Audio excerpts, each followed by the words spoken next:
Le livre de bataille des Stormcast de la V4 est arrivé et on va pouvoir explorer les nouveautés dans leur lore. Alors avant de commencer, petit aparté sur la couverture du livre, parce que la mâchoire du casque du Stormcast a l'air vraiment aiguisée. On pourrait couper du verre avec comme avec du diamant. Bon, blague à part, je préviens tout de même que cette vidéo va se concentrer sur les nouveautés lore du livre de bataille, donc on va plus entrer dans les détails et pas vraiment présenter les Stormcast. Donc je pars du principe que vous les connaissez un peu, mais si jamais ce n'est pas le cas, il y aura le lien vers une vidéo qui est présente plus en détail dans la description. Commençons donc par la première grosse nouveauté qui m'a mis une sacrée claque, le mandat d'Azir. C'est le nom du grand plan du dieu roi Sigmar pour combattre le chaos. Et l'objectif serait ni plus ni moins que de changer les fondations même des royaumes, en unissant ces 8 sphères qui gravitent les unes autour des autres, et d'en faire un seul monde unique, où la magie des 8 royaumes serait alors équilibrée et ordonnée. Ça peut paraître très surprenant au premier abord, mais ça peut apporter beaucoup de choses intéressantes. Déjà, le concept de mélanger les 8 vents de magie de manière ordonnée n'est pas nouveau, car dans l'ancien monde, les hauts elfes pratiquaient justement ce type de magie qu'ils appelaient la haute magie. Une magie ordonnée qui était opposée à la magie désordonnée du chaos. Là dans le livre, à aucun moment la haute magie n'est mentionnée, mais c'est clairement ça l'idée, un genre de super royaume de haute magie. Après, on pourrait se demander ce que donnerait un tel royaume. Ce serait peut-être une genre de sphère divisée en 8 territoires, un pour chaque royaume, mais à ce moment-là, qu'est-ce qu'il adviendrait par exemple du cycle de jour et de nuit? La danse de Ish, le royaume de la lumière, et Ulgu, le royaume des ombres, apportent le jour et la nuit en s'éclipsant l'un l'autre. Mais là, ils se retrouveraient tous deux ancrés sur un même royaume. Ce qui pourrait se passer, c'est qu'il y aurait toujours des sortes de sous-royaumes qui graviteraient au-dessus de ce royaume de haute magie. Après, on peut supposer aussi que les différentes terres des royaumes resteront plus ou moins telles quelles, ainsi que les territoires des différentes factions, comme les cités de Sigmar, les nations luminettes, etc. Cela dit, maintenant, ils pourront être connectés sans les portes au royaume aux autres royaumes. Mais chacun d'entre eux reste tout de même extrêmement vaste, donc ça n'annulera pas pour autant l'utilité des portes au royaume, je pense. Ce royaume de haute magie pourra aussi potentiellement affecter les dieux du panthéon de l'ordre eux-mêmes, car certains d'entre eux sont étroitement liés au royaume. Et c'est là que je peux voir un scénario où ce royaume de haute magie sera potentiellement un royaume de l'ordre opposé au royaume du chaos. Et certains dieux du panthéon deviendraient alors des entités de l'ordre, un peu au même niveau et en opposition aux dieux majeurs du chaos. Ça paraîtrait assez fou, mais en même temps, ça apporterait de nouveaux concepts super intéressants dans l'univers. Peut-être que quelque chose de similaire aux démons du chaos commencerait à apparaître du côté de l'ordre, avec peut-être des genres d'anges. Bon après, pour certains dieux comme Gorka Morka ou Nagash, je serais étonné qu'ils soient inclus dans ce que j'imagine. Mais bon, tout ça c'est bien sûr une théorie sur les conséquences que pourrait engendrer un royaume qui mélangerait tous les royaumes. Ensuite, on a aussi un peu plus de précision sur le rappel de la chambre sacro-sainte et le déploiement de la chambre de la perdition. Et ces deux changements sont en fait étroitement connectés. On sait depuis longtemps que les âmes des Stormcast se dégradent de plus en plus au fur et à mesure que les conflits se multiplient. La chambre sacro-sainte avait initialement pour tâche d'encadrer le processus de la reforge des éternels. Mais lorsqu'ils ont été déployés lors du nécroséisme, ils ont aussi reçu la nouvelle tâche de rechercher un remède à la dégradation des éternels. Mais malheureusement, aucune solution n'a été trouvée depuis le nécroséisme jusqu'aux croisades Éophore et le début de la Malruine. Pour ne rien arranger en plus, les effectifs réduits des sacro-saints à Azir dans les chambres de reforge semblent même avoir accéléré la dégradation des éternels. C'est là que certains éternels comme Ionus Cridborn,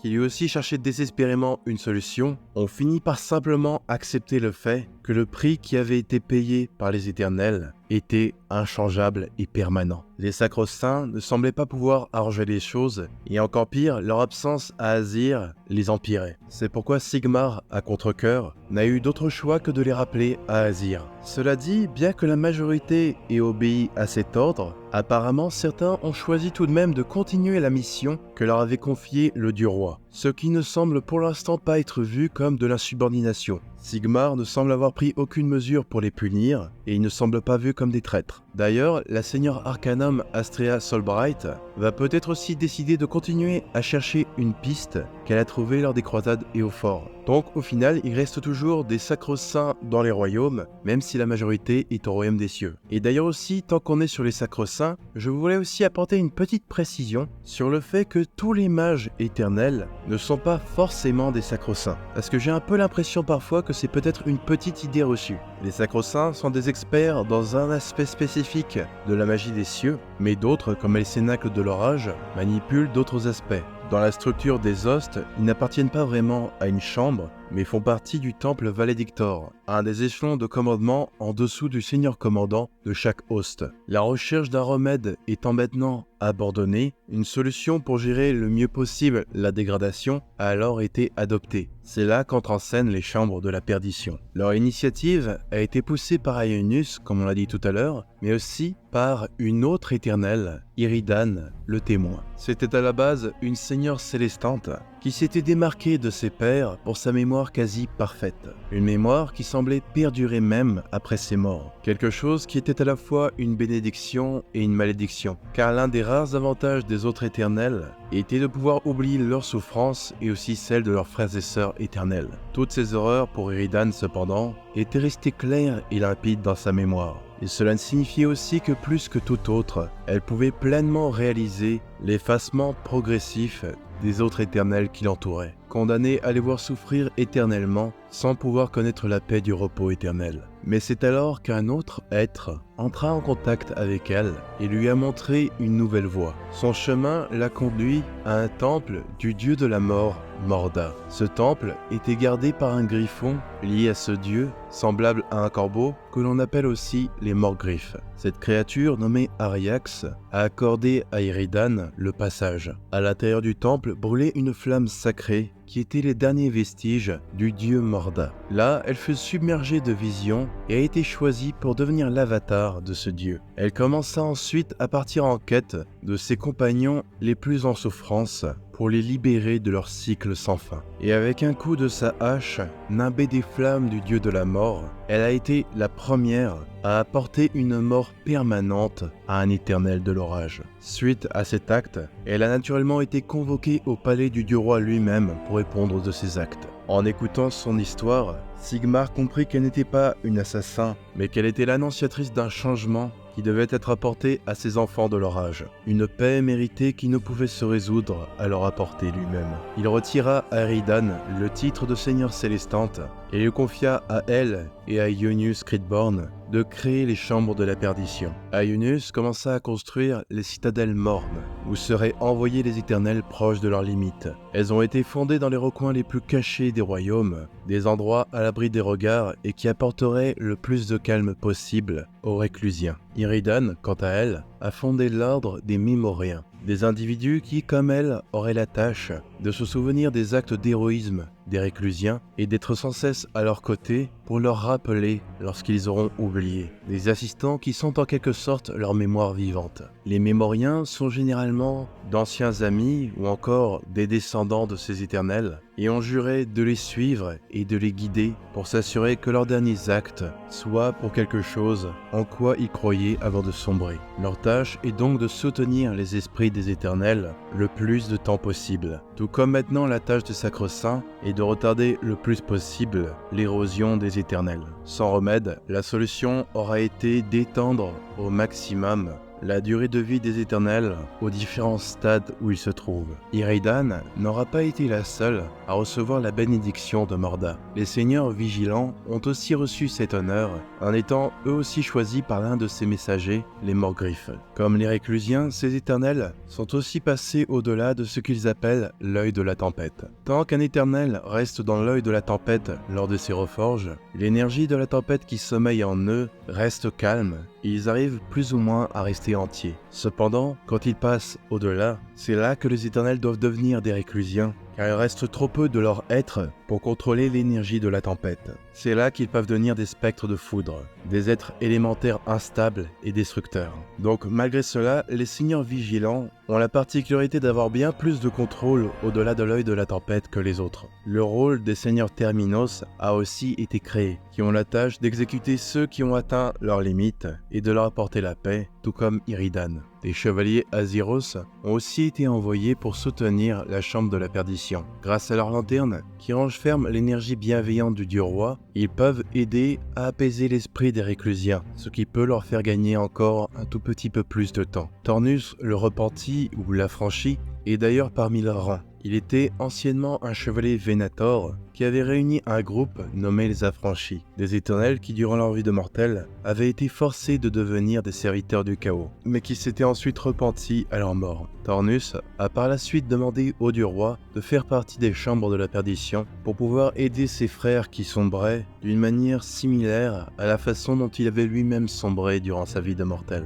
De par cette expérience et sa compassion, sa demande fut accordée et il fut nommé chevalier Azyros. En parlant d'anciens héros Stormcast, on sait maintenant à coup sûr que Vandus Amarend est bien dans l'une des chambres de la perdition. Et un autre héros assez connu semble peu à peu perdre pied et pourrait bientôt le rejoindre. Le seigneur célestin des chevaliers sanctifiés Gardus Amdacier, qui semble être devenu bien trop téméraire, voire inconscient, aux yeux de ses frères et sœurs d'armes. Une autre éternelle bien connue semble aussi s'approcher du bord de l'œil de la tempête, Indrasta, la lance céleste. De manière générale, tous les plus anciens éternels semblent tous s'approcher petit à petit du gouffre. Même les plus grands d'entre eux comme Indrasta, qui fait partie du cercle fermé de Sigmar.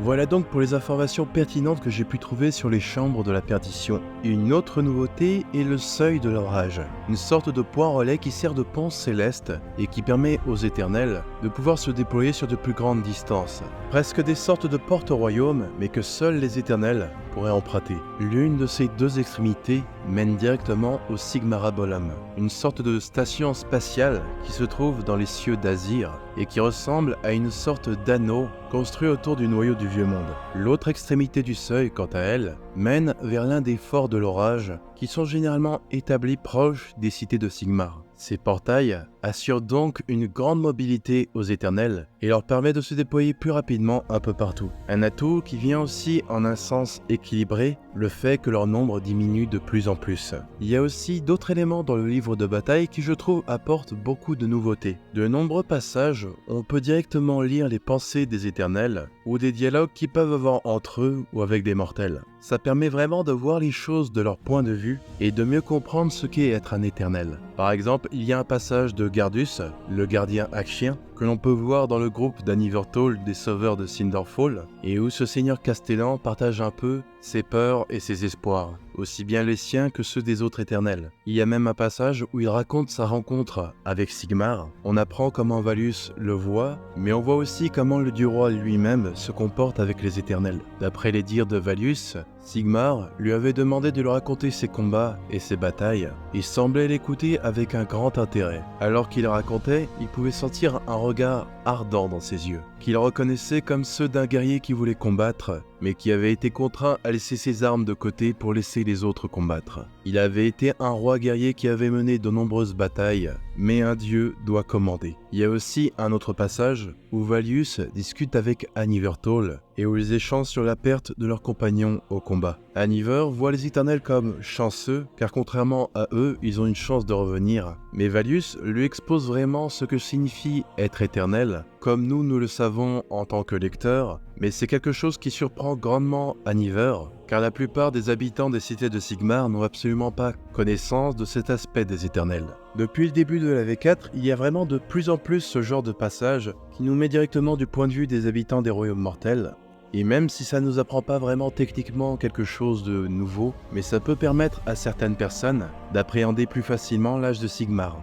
Je serais assez tenté de faire une autre vidéo où je lirai tous ces passages en y apportant un peu de contexte. C'est un peu différent de ce que je fais d'habitude, mais si ça vous intéresse, n'hésitez pas à me le dire. Merci d'avoir regardé la vidéo jusqu'au bout, j'espère que vous l'aurez apprécié. Si ce que je fais vous plaît et que vous aimeriez en voir plus, considérez à soutenir la chaîne en la rejoignant en tant que membre YouTube ou sur Tipeee si vous préférez. Et si vous avez envie de vous prendre quelque chose en rapport avec AOS ou le Wargame, vous pouvez aussi soutenir la chaîne et faire des économies jusqu'à moins 20% en commandant par le lien partenaire de la chaîne dans la description. Merci pour votre soutien peu importe sa forme et à la prochaine.